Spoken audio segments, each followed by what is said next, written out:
Et si quelqu'un pouvait suivre mes déplacements en écoutant les échanges sur le voie radio? L'IMSI est un identifiant permanent, qui est unique dans le monde.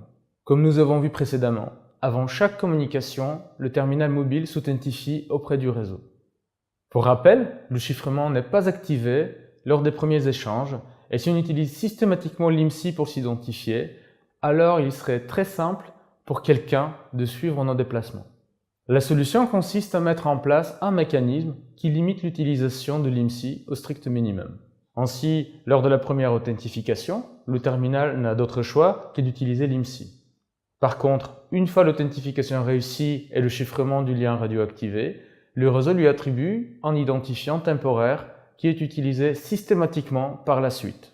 Cet identifiant temporaire est appelé TIMSI pour Temporary Mobile Subscriber Identity. Comme le TIMSI n'est alloué qu'une fois le chiffrement activé, il est impossible pour un attaquant de faire le lien entre lui et l'IMSI de l'abonné. Le TIMSI sera utilisé comme identifiant pour toute communication suivante, ce qui permet de garantir qu'un attaquant ne pourra plus identifier l'abonné. Le TIMSI est alloué par le MME courant du terminal mobile de façon autonome. Il peut être changé plus ou moins fréquemment selon la politique de l'opérateur. Il peut être conservé tant que le mobile reste dans la même cellule ou changé à chaque fois que le mobile établit une nouvelle session. Il est changé à chaque changement de MME et quand il y a un changement important du côté du terminal mobile. Par exemple, la carte SIM est retirée. Le TIMSI est un identifiant très court, sur 4 octets, avec une signification locale pour un MME. La même valeur peut être utilisée par 2 MME pour 2 mobiles différents. Il faut donc une structure plus grande d'identification qui a signification globale. Cette structure s'appelle le GUTI pour Globally Unique Temporary Identity. Elle permet au réseau de retrouver le MME qui a alloué le TIMSI. Voici la structure du GUTI. Le GUTI contient le TIMSI ainsi que l'identifiant unique du MME qui a alloué le TIMSI. L'identifiant est constitué de l'identité de l'opérateur, le couple MCC-MNC, et d'un code MME librement attribué par l'opérateur. De façon plus précise, les MME sont constitués en groupes.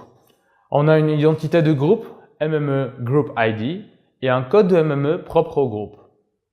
À tout instant, un GUTI identifie donc de manière unique au monde un abonné tout en gardant la possibilité de changer le GUTI pour un même abonné. Quand le terminal fait une demande au réseau, par exemple quand il s'attache au réseau, il envoie le premier message en utilisant le GUTI comme identifiant.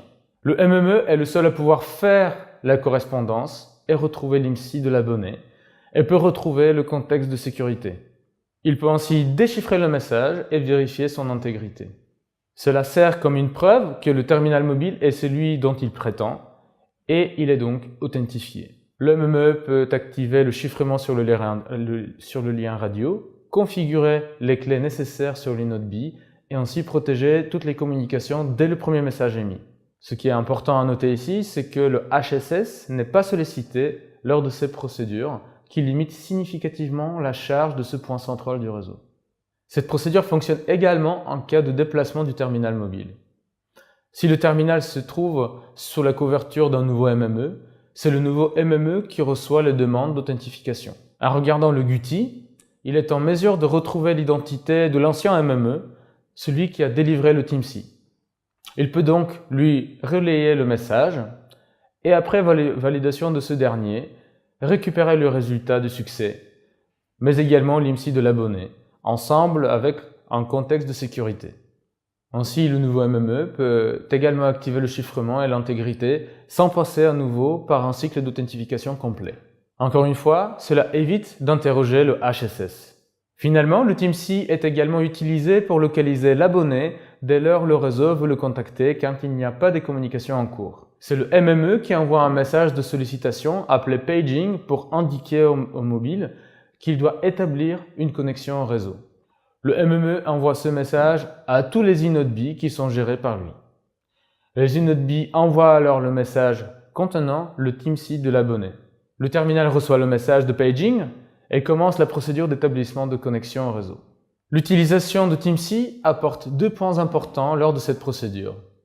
Tout d'abord, il permet d'éviter d'utiliser l'IMSI systématiquement en garantissant l'anonymat de l'abonné.